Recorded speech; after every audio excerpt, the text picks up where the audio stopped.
안녕하세요. 엘빈 기술사입니다. 주간 IT 기사 찢어보기 11월 넷째 주 이야기를 좀 해보도록 하겠습니다. 먼저 이 주간 IT 기사 찢어보기에 대해서 먼저 말씀을 좀 드리면 이전에 6월 달에 파일럿 형태로 제가 좀 진행을 해 봤었는데요. 그리고 나서 한동안 올리지는 않았습니다. 그때는 이제 뭐 다른 일도 있었고, 어떻게 조금 더 잘 구성을 해서 좋은 콘텐츠를 만들어 볼까라는 관점에서 약간 좀 고민을 한다라고 해서 약간 좀 시간이 좀 필요했었는데요. 그리고 나서 제 방향성을 좀 정하고 그러면 앞으로 어떻게 가야 할지에 대한 좀 확신이 서서 다시 이렇게 주간 IT 기사 찢어보기라는 요런 콘텐츠로 가져왔고요. 되도록이면 매주 지난번에 말씀드린 것처럼 매주 그런 IT 기사에서 핵심적인 부분들을 조금 구체적으로 보는 콘텐츠를 좀 더 만들어 보려고 하고요. 그리고 추가적으로 월 IT 기사도 같이 계속 모아서 우리가 지금 시장에서 뭐가 핫한지에 대한 부분을 조금 말씀을 좀 드려보는 그런 콘텐츠를 계속 업로드를 할 예정입니다. 그래서 되도록이면 최대한 시간 맞춰서 이렇게 올릴 테니까 많이 봐주셨으면 합니다. 서두가 좀 길었고요. 이번 주에 제가 가지고 온 이런 이야기들은 요 두 가지 콘텐츠입니다. 뭐냐면 스테이블 코인에 대한 얘기 하나 가지고 왔고요. 그 다음에 이제 가져온 게 아마존 레어. 결국은 얘도 예전에 파일럿 형태로 제가 말씀을 좀 드릴 때 그때 많이 얘기했던 저궤도 위성에 대한 얘기인데요. 그 이야기를 조금 해 보고자 다시 요 두 가지 내용을 좀 가지고 왔습니다. 그래서 요 두 가지 내용 오늘 좀 풀어 볼 테니깐요. 잘 듣고 '아 요렇구나. 시장이 이렇구나.' 정도를 좀 잘 인지를 하셨으면 좋겠습니다.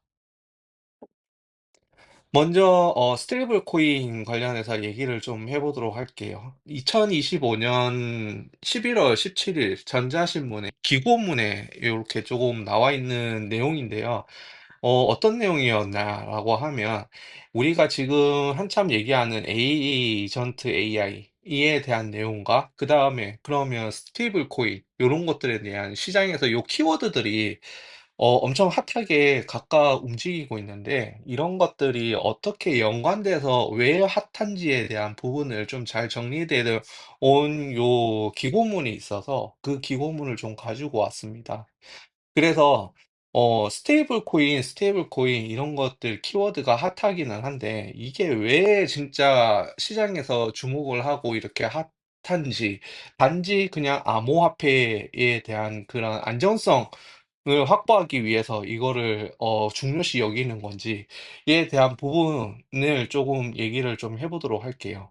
먼저 스테이블 코인에 대한 부각 배경은 사실 여기 이 기사에서는 에이전트 간의 실시간 자동화의 결제를 할 수 있는 화폐 도구로 이 스테이블 코인이 부각되고 있다라고 요렇게 조금 얘기를 할 수가 있을 것 같습니다. 그런데 이제 아까 전에 얘기한 것처럼 사실 스테이블 코인이 등장한 큰 이유는 사실 이걸 것 같아요. 암호화폐라는 게 있는데 이게 비트코인과 같은 건데 그쵸? 우리가 대표적으로 아는. 근데 이것을 제도권으로 가져오고자 하다 보니까 얘가 너무 변동이 많은 거죠. 그리고 제도권에서의 그 규칙을 따르냐라고 했을 때 그 변동성이 그 제도권에 있는 그 규칙이라든지 규제나 이런 것들을 적용해서 따를 수 있냐라고 했을 때 약간 조금 어렵다라고 본 것이죠. 그래서 그렇다라고 하면 이 암호화폐라든지 이거 가상화폐도 제도권에서 쓸 수 있으려면 어떤 것들을 장치를 둬야 되는지에 대한 부분을 좀 안정적으로 그래서 할 수 있는 방법은 없을까라고 해서 나온 게 사실 스테이블 코인입니다.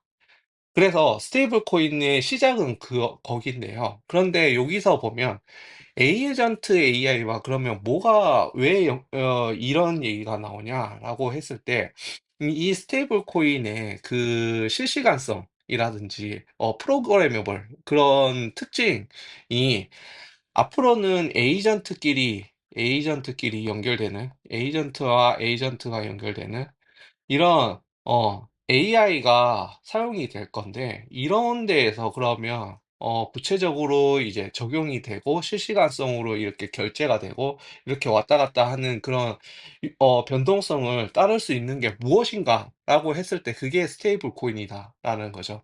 스테이블 코인.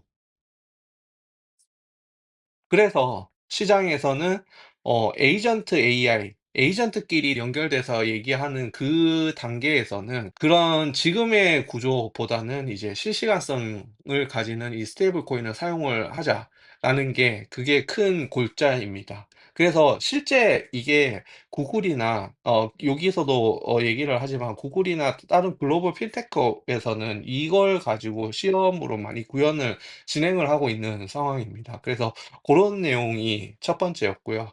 그래서 주된 내용이었고 그래서 여기서 구체적으로 좀 보면 스테이블 코인의 AI와의 관계를 봤을 때 'AI 시대의 화폐는 스테이블 코인이 될 것이다.'라는 게 좀 시장의 좀 분위기입니다 지금. 이게 딱 결정이 된 거는 아니고요.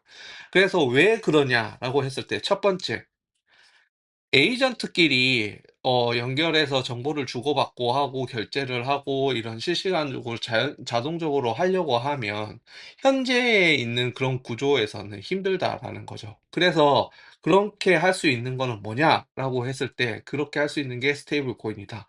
결국은 자동화의 결제 요구를 충족해 줄 수 있는 게 첫 번째. 두 번째는 뭐냐면 스테이블 코인도 따지고 보면 우리의 실물에 대한 그런 화폐와는 좀 다르게 얘는 프로그램으로 짜져 있는 그런 가상화폐인 거죠. 그렇다라고 했을 때 얘를 기반으로 그러면 움직이게 하는 거는 사실 스마트 컨트랙트인데 이런 스마트 컨트랙트를 할 수 있는 그런 코드 레벨에서 자동적으로 처리할 수 있는 화폐는 뭐냐라고 했을 때 그게 스테이블 코인이다라는 거죠. 그리고 이제 세 번째는 이제 스테이블 코인을 사용하는데 뭐 얘도 이제 그러면 정보를 주고받고 이제 스마트 컨트랙이나 이 다른 이제 코드 레벨에서 움직이기 때문에 그러면 그런 것들이 제대로 되고 있는지 안 되고 있는지에 대한 감시나 추적 기능을 우리도 써야 되는데 그런 것들을 구현할 수 있는 게 스테이블 코인이다라는 그런 큰 골자의 세 가지 이유가 '이게 조금 사용했을 때 유용할 것 같다.' 라는 게 그 이야기입니다. 이게 두 번째고 얘가 세 번째입니다. 그래서 실제로 구글이나 여기서 나왔지만 오픈 AI와 같은 이런 회사 같은 경우에는 이 스테이블 코인으로 어떻게 결제가 자동적으로 될지 안 될지 뭐 요런 것들에 대한 시험을 계속 하고 있는 상황이고요. 그래서 지금 이제 앞으로는 이제 에이전트 AI랑 같은 에이전트가 자동화해서 움직이는 그런 세계를 자꾸 구현을 할 건데 그렇게 하기 위해서는 뭘로 할 거냐라고 했을 때 그 핵심 매개체가 스테이블 코인이다라는 게 지금 큰 골자로 얘기를 하고 있습니다. 그래서 세 가지를 다시 조금 얘기를 드리면 초단위의 실시간 자동화 결제, 그다음에 이제 여기에 뭐 중개 기간이 없거나 24시간 열려 있다 이런 것들은 이 특징인 것 같고요. 그다음에 핵심 키워드가 이건 것 같아요. 프로그래머블 화폐. 스테이블 코인의 가장 큰 특징이라고 좀 봐지는데요. 결국은 뒤에서 또 얘기를 좀 드리겠지만 행동은 사실 API에 따라서 왔다 갔다 하는 실행을 하는 그런 화폐이기 때문에 이 프로그래머블 화폐에 대해서 구현에 대해서 어떻게 작동을 할 수 있는지가 가장 큰 특징인 것 같고 또 한 가지는 이제 스마트 컨트랙트 얘기한 것처럼 이거가 가장 큰 이 매개체가 되는 이유가 아닌가라는 생각을 합니다. 그리고 세 번째는 결국은 이것도 누군가가 감시하고 추적하는 기능이 있어야 되는데 이것들을 까지도 구현할 수 있는 그런 화폐로 투명성을 담보를 가지고 갈 수 있다라는 게 그냥 가장 큰 이유입니다. 그러면 요 기사만 봤을 때는 우리가 에이전트 AI 시대에 에이전트끼리 자동화해서 움직이는데 거기에 스테이블 코인이 필요하다라는 것까지는 알겠습니다. 그러면 실제로 조금 한 뎁스 더 들어가서 스테이블 코인이 진짜 어떻게 뭐고 이것들은 어떻게 움직이는지에 대해서 한번 좀 더 살펴보도록 할게요. 스테이블 코인은 사실 아까 전에도 얘기했지만 결국은 가상화폐라는 게 안전성 확보가 안 되기 안전성 확보가 되지 않아서 그래서 담보를 가지고 안정성 확보할 수 있는 담보를 가지고 안전성 확보할 수 있도록 안정화할 수 있도록 만든 화폐라고 보시면 되는데, 고 내용을 정의로 좀 하자라고 하면 요렇게 좀 내릴 수 있지 않을까 저는 싶어요. 그래서 뭐냐면 법정화폐라든지 아니면 실물자산과 연동을 합니다. 그 연동을 해서 가격 안전성을 보장하도록 설계한 그런 프로그래머블 화폐가 이 스테이블 코인의 정의가 아닌가라는 저는 생각을 해요. 그래서 결국은 안정성, 계속 말하지만 스테이블 자체가 용어가 안정성을 이 있는 코인이라는 거죠. 그래서 안정성의 정산 수단 뭐 이런 것들이 주요 특징이 아닐까라는 생각을 합니다. 그러면 스테이블 코인이 그러면 구체적으로 어떻게 움직이는 건지 조금 살펴보도록 할게요. 결국은 실물 자산이 과 어느 정도 연동은 돼야 되는데 이렇게 됩니다. 맨 처음에 여기에 있는 일반 사람이 여기 뱅킹 서비스에 돈을 넣게 되겠죠. 그러면 돈을 넣고 나서 "나는 스테이블 코인을 발행을 할 거야."라고 했을 때 어떻게 돌아가냐면 맨 처음에 여기에 "스테이블 코인을 나는 발행을 할게요."라고 이렇게 해서 명령을 내립니다. 그러면 API가 듣고 그 명령을 일단 수행을 하는데, 요 명령어가 들어가게 되면 여기 뱅킹 서비스에 있는 이 계좌에서도 이벤트를 넣어 주게 돼요. 그러면 이 이벤트를 넣어 준 거를 기반으로 해서 여기서 발행에 대한 정보를 여기에 데이터베이스로 넣습니다. 그리고 나서 이렇게 넣고 난 뒤에 메시지 큐로 그러면 이 정보를 기반으로 해서 스마트 컨트랙트로 넘기게 됩니다. 여기 인터페이스로 넘기게 되고요. 그러면 여기서 인터페이스에서 다시 그러면 어떤 스마트 컨트랙을 쓸 건지에 대한 부분을 이렇게 해서 또 넘기게 됩니다. 그래서 여기서 선택을 해서 스마트 컨트랙트를 하고요. 그다음에 다시 돌아와서 얘의 정보를 다시 이렇게 입력을 시키는, 그래서 저장을 하는 요런 하나의 과정이 발행 민트 과정이라고 좀 보시면 될 것 같아요. 그렇다라고 했을 때 그러면 이 코인은 소각도 할 수 있는 그런 특징이 있습니다. 그게 가상화폐이기 때문에. 그러면 소각은 어떻게 하냐라고 했을 때, 소각은 맨 처음에 여기서 이제 가지고 있는 사람이 "나 이거 소각할게요."라고 얘기를 합니다. 그러면 그 정보가 메시지 큐로 바로 넘어가요. 그다음에 그 정보를 기반으로 해서 다시 이렇게 스마트 컨트롤 인터페이스로 넘어가서 이 인터페이스가 다시 어떤 스마트 컨트랙을 쓸 건지에 대한 부분을 선택을 하게 됩니다. 그리고 그 선택에 따라서 다시 이제 이 소각을 진행을 하고요. 그다음에 여기서 다시 넘어와서 데이터 퍼시스턴스에 넘어와서 여기에 이 정보를 업데이트를 하게 됩니다. 그리고 나서 이 정보를 기반으로 여기에 얘도 이제 뱅킹 서비스에서 여기서 넘겨주고, 여기서는 이제 이벤트 여기 관리하는 이쪽에서 이 이벤트 관리하는 API를 관리하는 여기에도 이제 정보를 이렇게 넘겨주게 되는 거죠. 그래서 요 스테이블 코인의 작동은 사실 개념적으로는 어떤 기관이 어떻게 움직이고 뭐 이렇게 해서 그런 개념들은 많은데, 실질적으로 그러면 안쪽에서 구조적으로 어떻게 이것들이 움직이느냐라는 것들에 대해서는 요렇게 움직인다라고 좀 보시면 될 것 같습니다. 사실 여기서 빠진 게 있는데, 민이나 번을 하기 위해서 사실 KYC나 뭐 AML 이런 것들이 통해서 얘가 민 번이 가능한지에 대한 부분을 확인을 해야 되는데, 그 부분은 첫 번째, 아까 말씀드린 첫 번째 들어오는 여기 persistence에 저장되는 요 과정에서 어 고 어 여기서 persistence에 저장되는 요 과정에 요 KY나 AM을 통해서 이게 가능 여부를 따지게 됩니다. 그리고 하나는, 여기서는 내부 통신들을 하기 때문에 이거 gRPC 요거를 가지고 내부의 고속 통신을 진행을 하고요. 얘네들은 실시간으로 통신을 해야 되기 때문에 이런 캐시나 이런 것들을 주고 얘네들 기반으로 해서 고속으로 통신을 하는 그런 구조로 짜져 있습니다.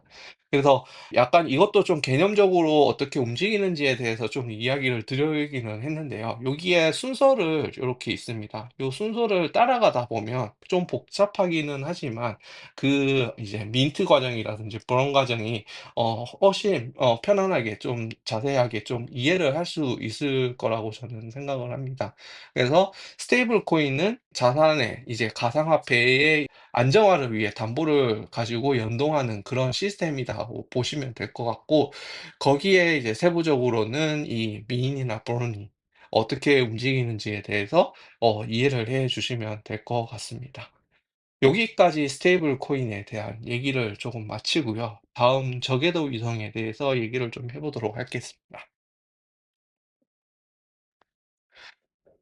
저궤도 위성이고요. 이미 많이 얘기를 하고 알고 계시겠지만, 정궤도의 위성은 사실 CXG에 보면 이제 주요 목표 중에 저지연, 뭐 저고도, 뭐 이런 목표들이 있습니다. 이 목표를 달성하기 위해서는 그러면 어떻게 통신을 할 거냐라고 했을 때, 그러면 이제 150에서 2000km 미만, 1500, 2000km 요 미만에서 움직일 수 있는 저궤도에 대한 위성을 사용해서 이것들을 하겠다라는 거고요.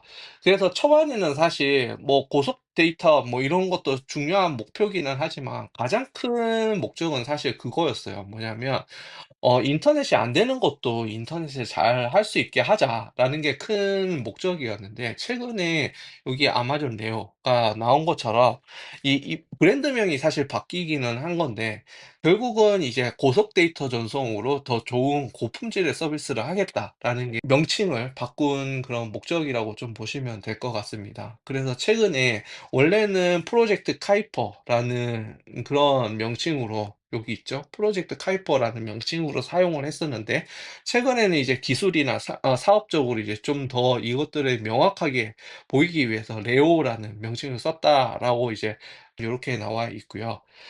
그래서 그러면 이 위성은 어느 정도의 범위를 가지고 있냐라고 했을 때, 500에서 2000km 정도의 고도를 띄워서 인터넷을 제공하겠다라는 거고, 150기에서 3,200기 이상 확대 목표다라고 얘기를 하고 있습니다. 그래서 얘를 그러면 왜 이렇게 바꿔서, 어떤 목적이 있길래 이렇게 바꿔서 얘기를 할 거냐라고 했을 때, 결국은 초고속 저지연 인터넷을 지향을 해서 1기가 bps 정도까지의 고속 데이터를 전송할 수 있도록 하겠다라는 거고요. 지금 스타링크 같은 경우는 수백 메가 bps급으로 움직이고 있다라고 얘기를 하는데, 그것보다는 좀 더 좋은 서비스를 하겠다라는 겁니다. 그래서 이런 걸로 했을 때 그러면 어떤 서비스를 생각을 하고 있냐라고 보면, 이제 글로벌 게임 서비스라든지 클라우드 게임, 뭐 스트리밍 서비스, 뭐 이런 것들에 대해서 좀 더 빠르고 고속도로 제공할 수 있는 고품질의 서비스를 하겠다라는 겁니다. 그래서 그렇게가 약간 이 기사의 좀 골자고요. 큰 세 가지 요소라고 좀 보면, 다시 좀 정리를 해 보면 결국 위성 브랜드가 바뀌었고 레오라고 얘기를 한다.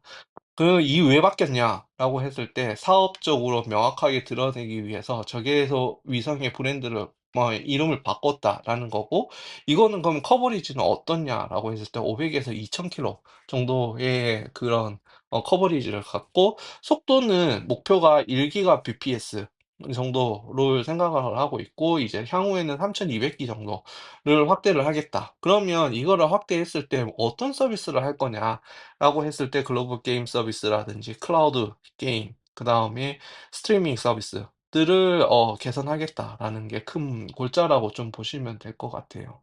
그리고 이게 이전보다 이제 이것도 이제 저궤도 위성이 빠르게 늘어나는 추세다 보니까 이런 것들에 대해서 환경을 에 대한 어떻게 규제라든지 지금 문제가 발생하는 주파수 간섭들에 대해서는 어떻게 과제를 해결할 건지에 대한 부분이 새로 등장하는 이슈들이기는 합니다. 그래서 그런 이슈들을 어떻게 해결할지에 대한 부분도 이제는 이거는 사실 한 국가에서의 얘기도 되겠지만 전반적으로 글로벌 전체에 대한 그런 이슈이기는 한 것 같아요. 그래서 그런 부분도 조금 얘기가 나오고 있다라고 좀 보시면 될 것 같습니다.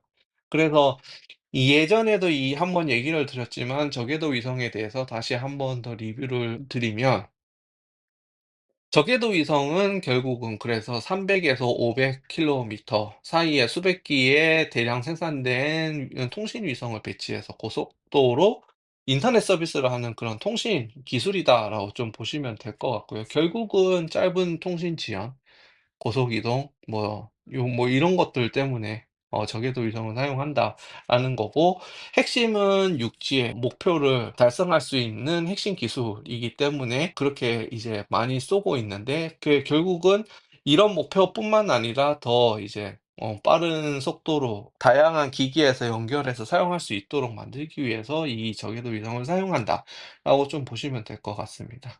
기본 개념은 요런 내용들이 개념도는 요렇게 생겼어요 사실. 그래서 위성 간의 링크도 만들고 저궤도 위성을 띄웠을 때 사용자 링크도 두고 피더 링크 요렇게 두고 요런 구성으로 되어 있고 기술 요소는 우리가 알고 있는 것처럼 요런 기술 요소들이 있습니다. 구성 요소는 요렇게 생겼고요. 그런데 쪼금 궁금하신 점이 생기실 거예요. 뭐냐면 앞쪽에 보면 우리가 여기서 정의할 때는 저궤도 위성이 한 300 에서 여기서 1,500 요렇게 얘기를 했잖아요. 근데 어떤 데 보면 또 500 에서 2,000 뭐 이렇게 해서 아마존은 이렇게 한다라고 얘기를 하는데 이게 도대체 이 범위는 어디까지냐라고 했을 때 결국은 이제 일반적인 실무적인 레벨에서는 300 에서 1,500 으로 보통 얘기는 많이 해요.